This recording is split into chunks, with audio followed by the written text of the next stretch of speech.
오늘 아침에 나눌 하나님 말씀은 레위기 4장 1절부터 12절까지의 말씀입니다. 여호와께서 모세에게 말씀하여 이르시되 이스라엘 자손에게 말하여 이르라.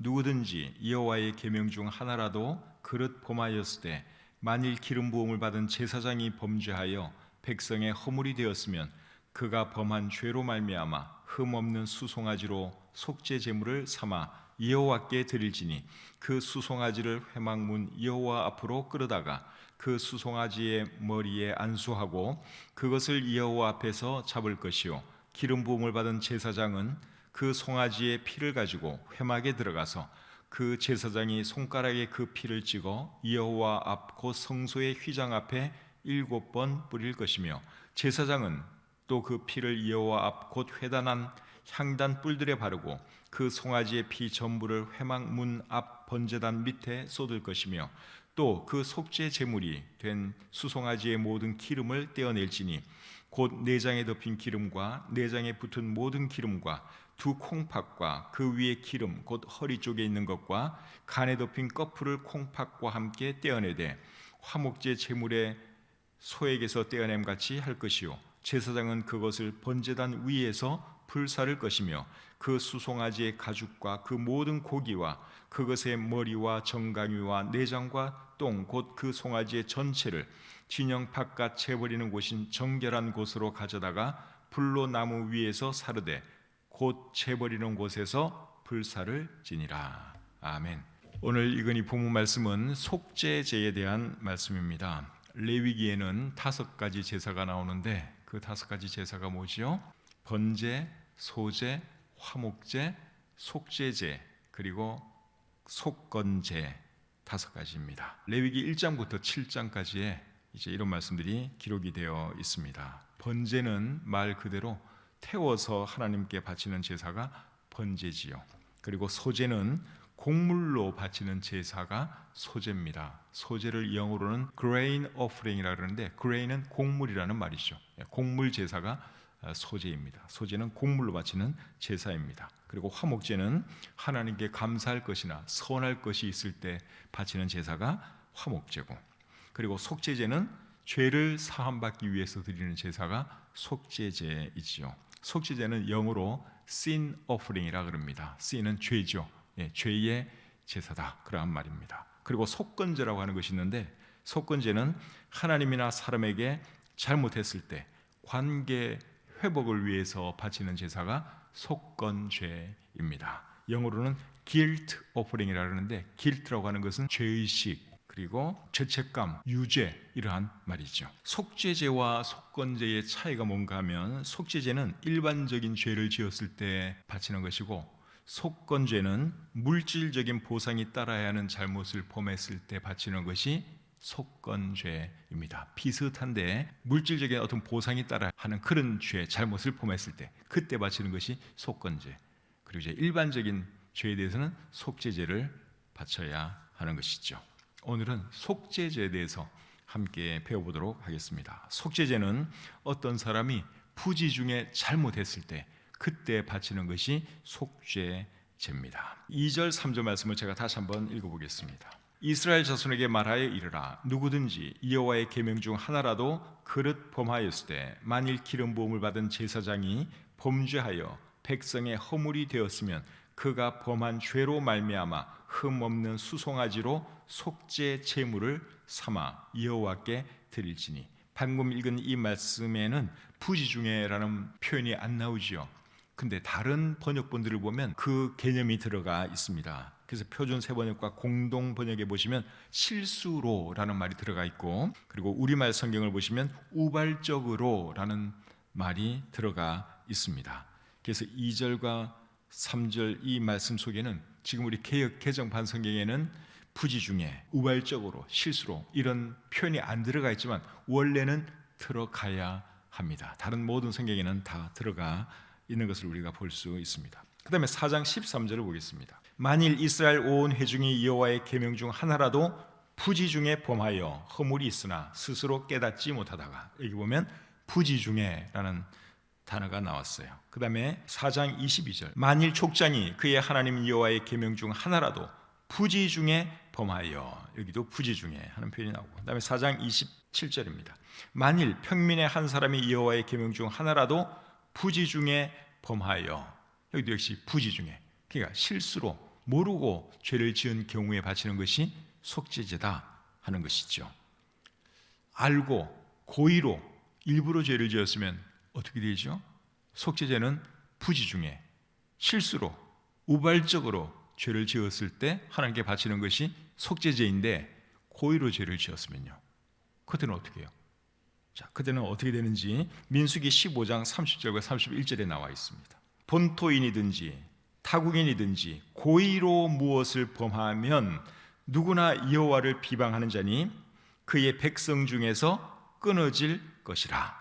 그런 사람은 여호와의 말씀을 멸시하고 그의 명령을 파괴하였은즉 그의 죄악이 자기에게로 돌아가서 온전히 끊어지리라. 고의로 죄를 지은 사람은 어떻게 된다고요? 끊어질 것이다, 그렇게 말씀을 하고 있죠. 끊어진다는 말은 죽는 것을 의미할 수도 있고 쫓겨나는 것을 의미할 수도 있습니다. 그러니까 죄의 무게에 따라서 이제 그것은 결정되겠죠. 고의로 사람을 죽였다, 그 사람은 어떻게 되죠? 그런 사람은 우리 성경에도 돌로 쳐서 죽이라, 그렇게 말씀을 하고 있죠. 그래서 고의로 죄를 지으면 하여간에 끊어진다는 것입니다. 죽임을 당하든지 출교를 당하든지 쫓겨나든지 이제 그런 벌을 받게 되는 것이고, 오늘 이 본문에서는 이제 부지 중에 실수로 죄를 지은 경우에는 속죄제를 하나님께 드려야 한다, 그 말씀을 하고 있죠. 원래 하나님의 백성은 죄를 지으면 안 되죠. 거룩한 하나님의 백성은 죄를 지으면 안 됩니다. 그런데 살다 보면 본의 아니게 죄를 지을 때가 있죠. 그럴 때 바치는 것이 속죄제다 하는 것이죠. 죄는 무엇입니까? 죄는 하나님의 계명을 어기는 것이 죄입니다. 오늘 본문 2절에 보시면 그렇게 나오죠. 중간에 여호와의 계명 중 하나라도 그릇 범하였으되, 계명을 어기는 것, 그것이 죄입니다. 그래서 누구라도 실수로 죄를 지으면 이제 속죄의 제사를 하나님께 바쳐야 된다 하는 것이죠. 속죄제는 누가 드리느냐에 따라서 그 바치는 제물이 또 달라집니다. 대제사장이 실수로 죄를 지었어요.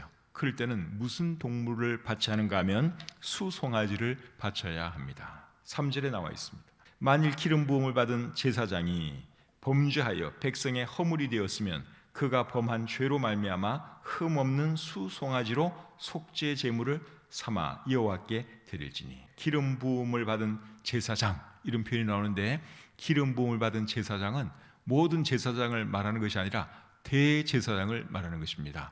기름 부음은 대제사장만 받아요. 레위기 8장 12절 13절을 보면 알 수 있습니다. 대제사장도 사람이다 보니 잘못을 할 수가 있지 않겠습니까? 대제사장이 죄를 지었으면 뭘 바쳐야 되느냐? 수송아지를 바치라, 하나님이 그렇게 말씀을 하고 계십니다. 그리고 온 회중이 또 죄를 지었어요. 그럴 때는 뭘 바쳐야 되느냐? 그때도 수송아지를 바치라고 우리 성경은 말씀하고 있습니다. 4장 13절 14절 보겠습니다. 만일 이스라엘 온 회중이 여호와의 계명 중 하나라도 부지 중에 범하여 허물이 있으나 스스로 깨닫지 못하다가 그 범한 죄를 깨달으면 회중은 수송아지를 속죄제로 드릴지니 그것을 회막 앞으로 끌어다가. 회중도 여러분 단체적으로 죄를 지을 수 있잖아요. 그럴 때는 회중이 죄를 지었을 때는 뭘 바쳐야 되느냐? 대제사장처럼 수송아지를 바쳐야 한다, 그렇게 말씀하고 있습니다. 족장이 죄를 지었을 때는 어떻게 해야 될까요? 족장이 잘못을 했어요. 그럴 때는 숫염소를 바치라고 말씀하고 있습니다. 4장 22절 23절 보겠습니다. 만일 족장이 그의 하나님 여호와의 계명 중 하나라도 부지 중에 범하여 허물이 있었는데 그가 범한 죄를 누가 그에게 깨우쳐 주면 그는 흠없는 숫염소를 예물로 가져다가. 족장이 죄를 지었을 경우에는 어떤 짐승을 바치라고요? 숫염소를 바치한다, 그렇게 말씀을 하고 있습니다. 족장은 지도자를 말하는 것이죠. 어느 정도의 지도자를 말하는지는 여기 클리어하게 안 나와 있지만 어쨌든 지도자급 사람이 죄를 지었으면 숫염소를 바치라, 하나님이 그렇게 말씀을 하고 있습니다. 평민의 죄를 지으면요, 지도자 아니고 그냥 일반 평민이, 평범한 사람이 죄를 지었으면 어떤 짐승을 바치는가 하면 암염소를 바쳐야 합니다. 레위기 4장 27절 28절입니다. 만일 평민의 한 사람이 여호와의 계명 중 하나라도 부지 중에 범하여 허물이 있었는데 그가 범한 죄를 누가 그에게 깨우쳐주면 그는 흠없는 암염소를 끌고 와서 그 범한 죄로 말미암아 그것을 예물로 삼아. 평민 중에 한 사람이 죄를 지었으면 어떤 짐승을 바쳐요? 암염소, 암염소를 바치고, 그리고 어린 암양을 또 바칠 수도 있습니다. 32절을 보겠습니다. 그가 만일 어린 양을 속죄 제물로 가져오려거든 흠없는 암컷을 끌어다가, 그러니까 평민은, 일반인들은 암염소를 바쳐도 되고 어린 암양을 바쳐도 된다 하는 것이죠. 그런데 너무너무 가난해서 양을 바칠 형편이 못 되는 사람도 있을 수 있겠죠. 그런 사람들은 뭘 바치라고 말씀을 하는가 하면 비둘기를 바치라고 말씀하고 있습니다. 레위기 5장 7절을 보겠습니다. 만일 그의 힘이 어린 양을 바치는 데에 미치지 못하면 그가 지은 죄를 속죄하기 위하여 산비둘기 2마리나 집비둘기 새끼 2마리를 여호와께로 가져가되 하나는 속죄제물을 삼고 하나는 번제물을 삼아. 그래서 양을 바칠 형편이 못 돼요. 너무너무 가난해서. 그럴 경우에는 비둘기를 바칠 수 있다, 그렇게 말씀을 하고 있죠. 비둘기도 드릴 형편이 못 되는 사람이 있다면 또 어떻게 하느냐? 비둘기도 드릴 형편이 못 돼요. 그런 사람은 곡식 가루를 바쳐도 된다, 그렇게 또 말씀을 하고 있습니다. 레위기 5장 11절 보겠습니다. 만일 그의 손이 산 비둘기 2마리나 집 비둘기 2마리에도 미치지 못하면 그의 범죄로 말미암아 고운 가루 10분의 1 에바를 예물로 가져다가 속죄 제물로 드리되. 그러니까 정말 가난한 사람은 곡식 가루 조금 드려도 괜찮다, 그렇게 말씀을 하고 계십니다. 그래서 우리 하나님은 지위와 재정 형편에 따라서 이렇게 차등을 두어서 제물을 바치라고 그렇게 말씀을 하고 계십니다. 이런 하나님 생각하면 우리 하나님이 참 공평하신 분 같지 않습니까? 사랑이 참 많으신 분이죠. 그래서 지도자급이라든가 대제사장 이런 사람은 좀 큰 걸로 바치게 하셨고, 가난한 사람, 어려운 사람들은 비둘기, 그것도 없으면 곡식을 드리라고 하나님이 그렇게 말씀을 하고 계십니다. 우리 하나님이 참 공평하신 하나님이세요. 그리고 사람을 정말 이해하시고 사랑하시는 그런 분인 것을 우리가 알 수 있습니다. 모든 사람에게 똑같이 수송아지를 바치라고 하면 부자야 전혀 문제가 안 되겠지만 가난한 사람은 바칠 길이 없잖아요. 그러면 죄는 속죄 받아야 되는데, 죄는 용서 받아야 되는데 죄 용서함 받을 길이 없는 거예요.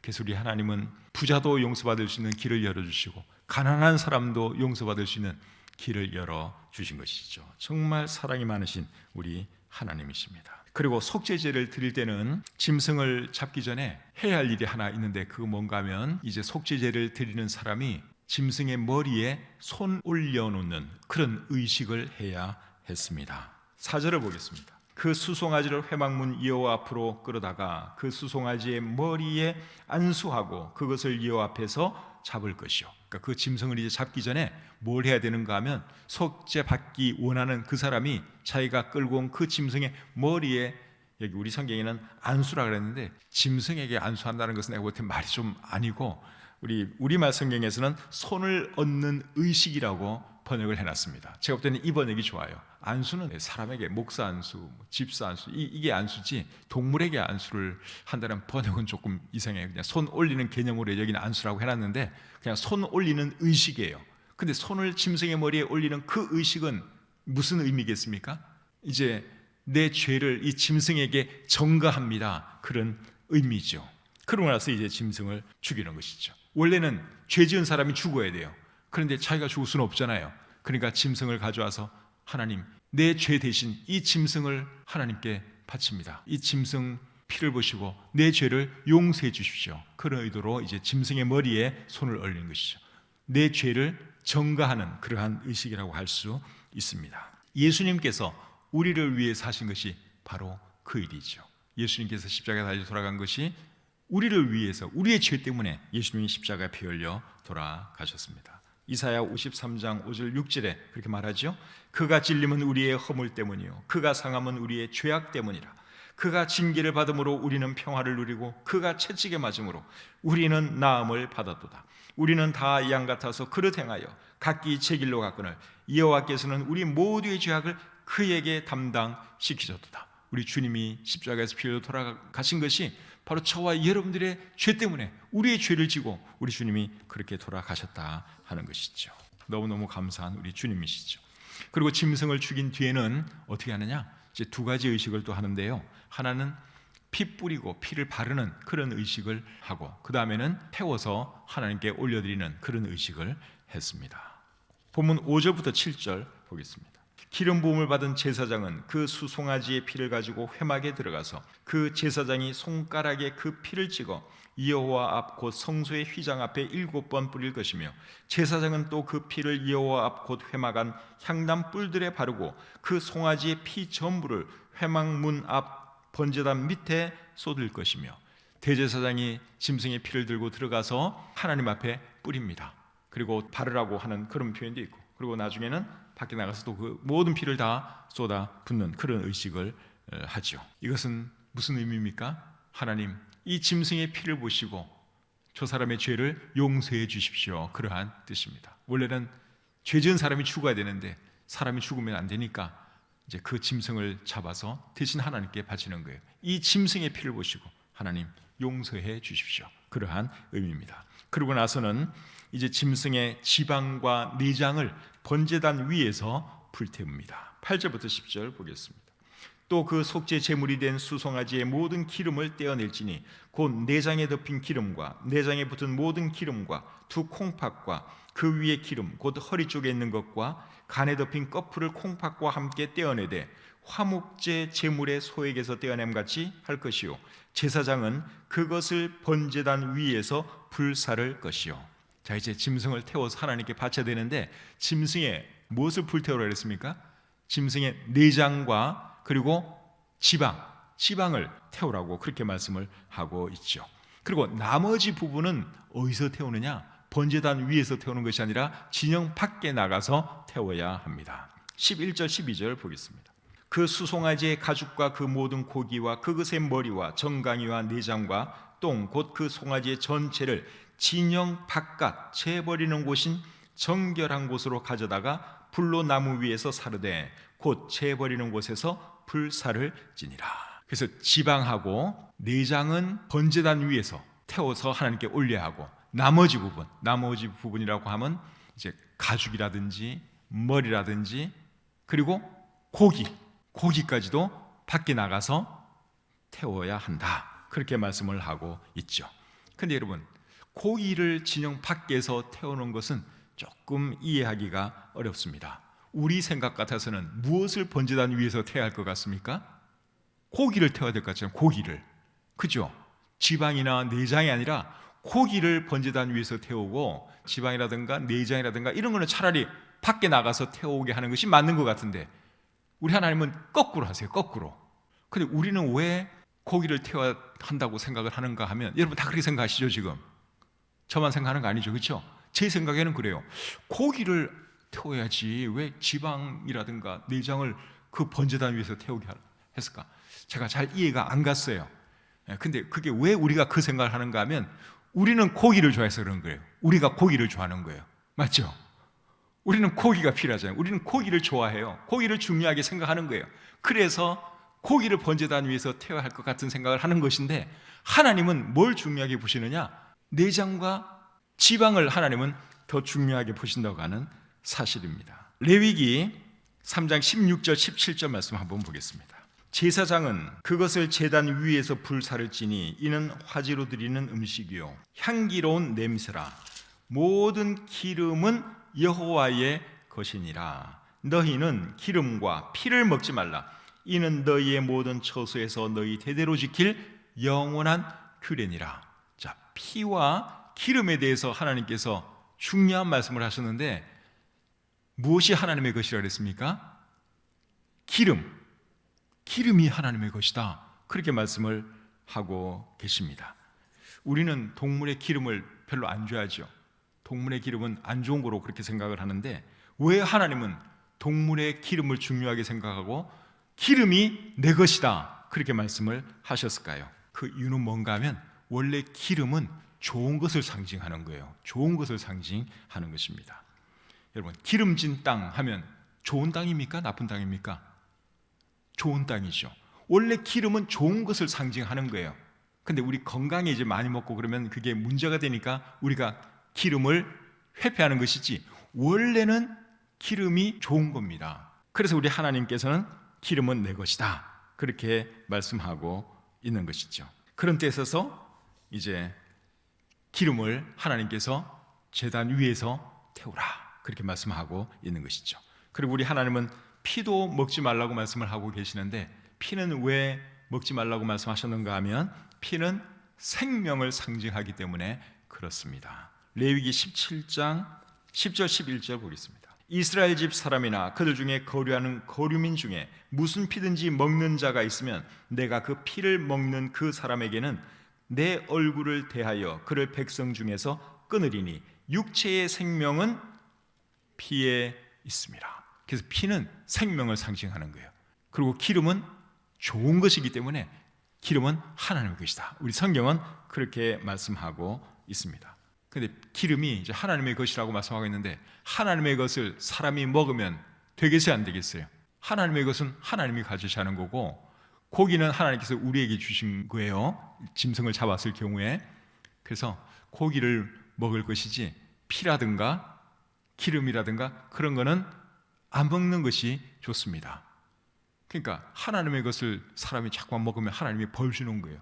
그 짐승의 고기, 팻 많이 먹으면 건강에 안 좋아요. 그거는 하나님의 것이라고 생각하시고, 기름 그리고 피는 생명이라 했으니까 그거는 오늘날에도 안 먹는 것이 좋습니다. 지금은 율법 시대는 아니지만, 그리고 이 말씀은 엄격히 말하면 이스라엘 백성에게 주신 거지만, 그래도 우리도 피하고 기름은 안 먹는 것이 좋습니다. 창세기 9장 4절에 이런 말씀이 있어요. 그러나 고기를 그 생명되는 피째 먹지 말 것이니라. 창세기 말씀은 율법 이전에 하나님께서 하신 말씀이에요. 그러니까 피 먹으면 안 된다 그렇게 말씀을 하고 있고, 사도행전 15장 29절에는 또 이렇게 말씀하고 있죠. 우상의 제물과 피와 목매어 죽인 것과 음행을 멀리할지니라. 이에 스스로 상가면 잘 되리라. 이거는 신약에 있는 말씀인데 뭐 먹지 말라 그랬어요? 우상의 제물과 피와 목매어 죽인 것, 이런 거는 먹지 말라.